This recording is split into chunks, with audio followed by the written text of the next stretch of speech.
Tariq Rahman, the invitation to Prime Minister Tariq Rahman to visit India was given 6 months ago. He is giving it as an excuse for not coming to India.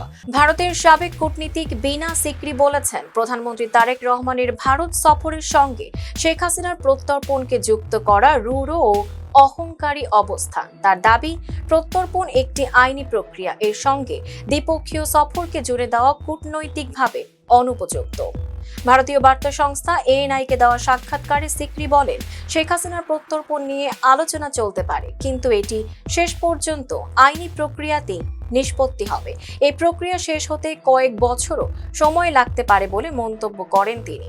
সিকরির দাবি, প্রধানমন্ত্রী হওয়ার পর নরেন্দ্র মোদী তারেক রহমানকে দুবার ভারত সফরের আমন্ত্রণ জানিয়েছেন, কিন্তু এখনো সফরের বিষয়ে বাংলাদেশের পক্ষ থেকে চূড়ান্ত সাড়া আসেনি। বাংলাদেশের সবচেয়ে powerful banking app city touch download করুন। তার ভাষ্য, তারেক রহমানের ভারত সফরের জন্য এখন সময় খুবই কম, এমনকি চলতি সপ্তাহের শেষ নাগাদ সফর হতে পারে বলেও তিনি উল্লেখ করেন। এই সীমিত সময়ের মধ্যে সফরের প্রস্তুতি এগিয়ে নেওয়ার বদলে প্রত্যর্পণকে শর্ত হিসেবে সামনে আনা অপ্রয়োজনীয় বলেও মন্তব্য করেন তিনি। এদিকে শেখ হাসিনার 5 আগস্টের দিল্লির অনুষ্ঠানে অংশ নেওয়া নিয়ে দুই দেশের মধ্যে টানাপোড়েন তৈরি হয়েছে। ভারত সরকার অবশ্য ওই আয়োজনের সঙ্গে কোনো সম্পৃক্ততা থাকার কথা অস্বীকার করেছে।